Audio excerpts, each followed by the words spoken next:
Halo semuanya, nama aku Stefani Novianti Sugandi dengan NIM 240105025. Kita hari ini akan membahas tentang artikel dari paparan asap rokok hingga terjadinya kanker paru-paru. Apa sih yang terjadi di dalam tubuh? Lanjut. Apa sih yang terjadi pada DNA saat asap rokoknya dihirup? Menurut saya itu penting untuk dipahami bareng-bareng supaya kita itu sadar betul seberapa besar sih dampaknya. Yang pertama kita akan membahas tentang darurat kanker paru-paru. Menurut laporan Indonesia Tobacco Atlas tahun 2020 menunjukkan bahwa 52,1% perokok mulai dari umur 15 sampai 19 tahun, bahkan ada yang mulai umur 10 tahun itu merokok, teman-teman. Ini berarti paparan racun yang masuk itu justru saat sel-selnya itu tumbuh. Mereka sedang dalam tahap perkembangan yang paling tahap krusial. Dan efek jangka panjangnya bisa dilihat hampir 400.000 kasus kanker baru di Indonesia pada tahun 2020. Kanker paru-paru itu mengambil porsi yang sangat besar, yaitu 8,8%. Kanker paru ini sudah menjadi pembunuh nomor 1 akibat kanker secara global.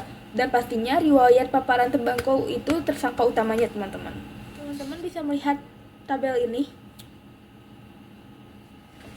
Jadi, teman-teman, rokok konvensional itu membakar tembakau menghasilkan karbon monoksida dan berbagai bahan kimia berbahaya lainnya. Lalu gimana sih dengan rokok elektrik atau vape? Emang sih dia nggak dibakar, melainkan dipanaskan cairan. Tapi kita bisa lihat daftar racunnya. Dia itu mengeluarkan atau melepaskan logam berat seperti timbal dan nikel. Lalu ada sisa juga yang pakai pembakaran arang. Ini juga memproduksi karbon dioksida dan benzena dalam jumlah yang masif. Jadi poinnya itu apapun bentuknya, mau dipanaskan ataupun dibakar, mereka juga semua mengirim muatan mematikan yang merusak langsung ke dalam paru-paru Anda. Dalam ilmu toksikologi ini, kita membagi perjalanan ini menjadi 3 fase kritis yang menentukan pertahanan tubuh dalam berurutan. Yang pertama itu ada fase eksposisi atau saat si asapnya itu pertama kali masuk, teman-teman. Yang kedua itu ada fase toksokinetik saat racunnya itu mulai menyebar, dan ketiga fase puncaknya yaitu fase toksodinamis, yaitu kerusakan langsung pada tingkat DNA.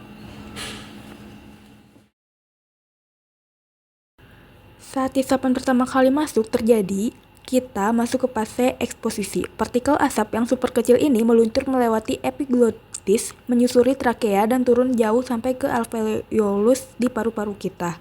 Sepanjang jalan secara agresif merusak dan melumpuhkan silia. Silia ini semacam rambut-rambut halus yang tugasnya menyambung kotoran dari saluran napas kita.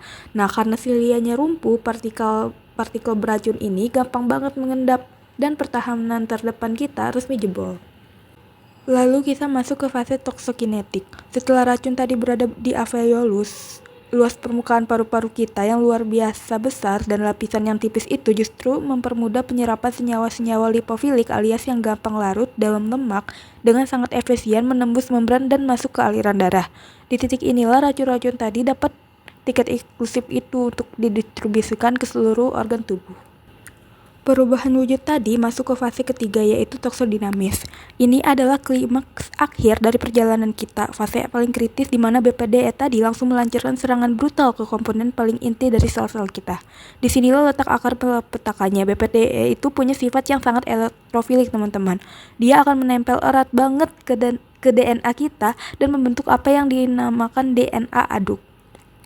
Buruknya lagi dari serangan ini tuh nggak terkoordinasi, sel kita gak cuma digempur oleh DNA adduct, tapi dari 3 garis depan sekaligus. Asap rokok itu memicu produksi ROS secara besar-besaran yang bikin stres oksidatif dan merusak struktur sel, ditambah lagi tar dan logam berat yang bikin peradangan atau inflamasi kronis. Jadi teman-teman, rokok itu memicu lebih dari 80% kasus PPOK, penyakit paru obstruktif kronis. Nikotinnya itu memaksa pembuluh darah menyempit yang menyebabkan ujung-ujungnya itu hipertensi, gangguan kardiovaskular hingga stroke. Nah, pada ibu hamil, racun ini itu bisa bikin hipoksia janin yang merujuk pada bayi lahir dengan berat badan yang rendah. Dan jangan lupakan juga pada perokok pasif, orang-orang di sekitar perokok yang ikut menghirup asap ini sering menanggung kerusakan yang sama parahnya atau bahkan lebih buruk, teman-teman. Lalu bagaimana sih strategi pengendaliannya?